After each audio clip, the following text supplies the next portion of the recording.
ಸಾಧನಾ ಸಮಾವೇಶ ಜೋರ ಸಾಧನಾ ಸಮಾವೇಶ ಎಲ್ಲಿ ಮಾಡ್ತದೆ ಸರ್ಕಾರ ರಚನೆ ಆಗಿ 2 ವರ್ಷ ಆಗಿದೆ. 2 ವರ್ಷ 20ನೇ ತಾರೀಕಿಗೆ ವಿಜಯನಗರದಲ್ಲಿ ಒಂದು ಸಭೆಯನ್ನು ಮಾಡ್ತೀವಿ. ನಾವು 2 ವರ್ಷದಲ್ಲಿ ಏನು ಮಾಡಿದ್ದೀವಿ ಅನ್ನೋದನ್ನೆಲ್ಲ ಜನರಿಗೆ ಮುಂದೆ ಇಡ್ತಕ್ಕಂಥ ಕೆಲಸ ಮಾಡ್ತೀವಿ. ನಿನ್ನೆ ಪ್ರಹ್ಲಾದ್ ಜೋಶಿ ಅವರು ಹೇಳಿದರೆ KPSCಯಲ್ಲಿ ಇದು ನಡೀತಾ ಇದೆ. ಶುಕ್ರವಾರ ಅರ್ಜಿ ತೊಗೊಂಡು ಶನಿವಾರ ರಾತ್ರಿ ಕೊಡ್ತಾರೆ. ಅಭ್ಯರ್ಥಿಗಳು ಹೆಂಗೆ ಹಾಜರಾಗಬೇಕು? ಶನಿವಾರ ರಾತ್ರಿ KPSCಯಲ್ಲಿ ಒಂದು ಮಾದಾಯಿಗೆ ಕೊಡಿಸ್ಕೊಂಡು ಜೋಶಿ ಗೊತ್ತಾ ಇರ್ತಾರಲ್ಲ, ನೀವು ಮಾದಾಯಿ ಕೇಳೋದೇ ಇಲ್ವಾ? ಮಾದಾಯಿ ಇದು ಏನು ಕೇಳಲ್ವೇನ್ರಿ? ಏನು ಹೇಳ್ತಾರೆ? ಎನ್ವೈರ್ಮೆಂಟ್ ಕ್ಲಿಯರೆನ್ಸ್ ಕೊಡೋರು ಯಾರು? ಎಷ್ಟು ವರ್ಷದಿಂದ ಕೊಟ್ಟಿಲ್ಲ. ಅದನ್ನು ಕೇಳೋದೇ ಇಲ್ಲ ನೀವು. ಯಾವುದು ನನಗೆ ಜೋಶಿ ಏನು ಹೇಳಿ ಲೆಟರ್ ಬರೋದ್ರಲ್ರಿ. Is a very important minister ಅಲ್ವಾ? ಅವ್ರು ಕೊಡಿಸ್ಬೇಕಲ್ವಾ? Environment clearance ಕೊಡಬೇಕಲ್ವಾ? ರಾಜ್ಯ ಸರ್ಕಾರದವರು ಅದಕ್ಕೆ ಇದು ಮಾಡಬೇಕು, ಲೆಟರ್ ಕೊಡಬೇಕು. ಏನು ಲೆಟರ್ ಕೊಡಬೇಕು? ಎಷ್ಟು ಮನವಿ ಮಾಡಿದ್ದೀವಿ ನಾವು, ಹೋಗಿ ಲೆಟರ್ ಕೊಟ್ಟಿದ್ದೀವಿ, ಮನವಿ ಮಾಡಿದ್ದೀವಿ. ನಾನು ಹೋಗಿದ್ದೀನಿ, DK ಶಿವಕುಮಾರ್ ಹೋಗಿದ್ದಾರೆ, ಎಷ್ಟು ಸಾರಿ ಹೋಗಿದ್ದೀವಿ. ಆಲ್ ಪಾರ್ಟಿ ಮೀಟಿಂಗ್ ಕರೆಯೋದು ಒಂದು ಭಾಗ, ನಾಳೆ ಕರಿತೀವಿ ಅಂತ ಹೇಳಿ ವಿಚಾರ. ಬಟ್ ಮಾದಾಯಿ ಯೋಜನೆ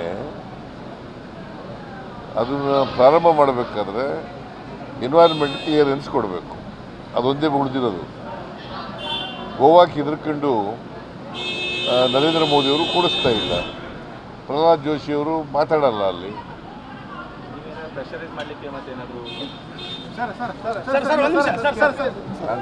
ಪ್ರಹ್ಲಾದ್ ಜೋಶಿ ಸಾಧನಾ ಸಮಾವೇಶ ಜೋರ ಸಾಧನಾ ಸಮಾವೇಶ ಎಲ್ಲಿ ಮಾಡ್ತದೆ ಸರ್ಕಾರ ರಚನೆ ಆಗಿ 2 ವರ್ಷ ಆಗಿದೆ. 2 ವರ್ಷ 20ನೇ ತಾರೀಕಿಗೆ ವಿಜಯನಗರದಲ್ಲಿ ಒಂದು ಸಭೆಯನ್ನು ಮಾಡ್ತೀವಿ. ನಾವು 2 ವರ್ಷದಲ್ಲಿ ಏನು ಮಾಡಿದ್ದೀವಿ ಅನ್ನೋದನ್ನೆಲ್ಲ ಜನರಿಗೆ ಮುಂದೆ ಇಡ್ತಕ್ಕಂಥ ಕೆಲಸ ಮಾಡ್ತೀವಿ. ನಿನ್ನೆ ಪ್ರಹ್ಲಾದ್ ಜೋಶಿ ಅವರು ಹೇಳಿದರೆ KPSCಯಲ್ಲಿ ಇದು ನಡೀತಾ ಇದೆ.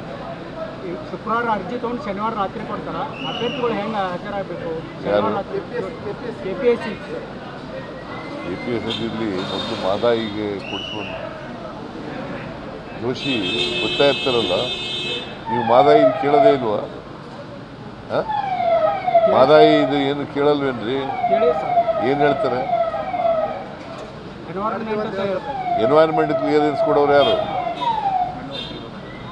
ಎಷ್ಟು ವರ್ಷದಿಂದ ಕೊಟ್ಟಿಲ್ಲ. ಅದನ್ನು ಕೇಳೋದೇ ಇಲ್ಲ ನೀವು. ಯಾವುದು ನನಗೆ ಜೋಶಿ ಏನು ಹೇಳಿ ಲೆಟರ್ ಬರೋದ್ರಲ್ರಿ. Is a very important minister ಅಲ್ವಾ? ಅವ್ರು ಕೊಡಿಸ್ಬೇಕಲ್ವಾ? Environment clearance ಕೊಡಬೇಕಲ್ವಾ? ರಾಜ್ಯ ಸರ್ಕಾರದವರು ಅದಕ್ಕೆ ಇದು ಮಾಡಬೇಕು, ಲೆಟರ್ ಕೊಡಬೇಕು. ಏನು ಲೆಟರ್ ಕೊಡಬೇಕು? ಎಷ್ಟು ಮನವಿ ಮಾಡಿದ್ದೀವಿ ನಾವು, ಹೋಗಿ ಲೆಟರ್ ಕೊಟ್ಟಿದ್ದೀವಿ, ಮನವಿ ಮಾಡಿದ್ದೀವಿ. ನಾನು ಹೋಗಿದ್ದೀನಿ, DK ಶಿವಕುಮಾರ್ ಹೋಗಿದ್ದಾರೆ, ಎಷ್ಟು ಸಾರಿ ಹೋಗಿದ್ದೀವಿ. ಆಲ್ ಪಾರ್ಟಿ ಮೀಟಿಂಗ್ ಕರೆಯೋದು ಒಂದು ಭಾಗ, ನಾಳೆ ಕರಿತೀವಿ ಅಂತ ಹೇಳಿ ವಿಚಾರ. ಬಟ್ ಮಾದಾಯಿ ಯೋಜನೆ ಅದನ್ನು ಪ್ರಾರಂಭ ಮಾಡಬೇಕಾದ್ರೆ ಎನ್ವೈರ್ಮೆಂಟ್ ಕ್ಲಿಯರೆನ್ಸ್ ಕೊಡಬೇಕು. ಅದೊಂದೇ ಉಳಿದಿರೋದು. ಗೋವಾಕ್ಕೆ ಹೆದರ್ಕೊಂಡು ನರೇಂದ್ರ ಮೋದಿಯವರು ಕೊಡಿಸ್ತಾ ಇಲ್ಲ. ಪ್ರಹ್ಲಾದ್ ಜೋಶಿಯವರು ಮಾತಾಡಲ್ಲ ಅಲ್ಲಿ.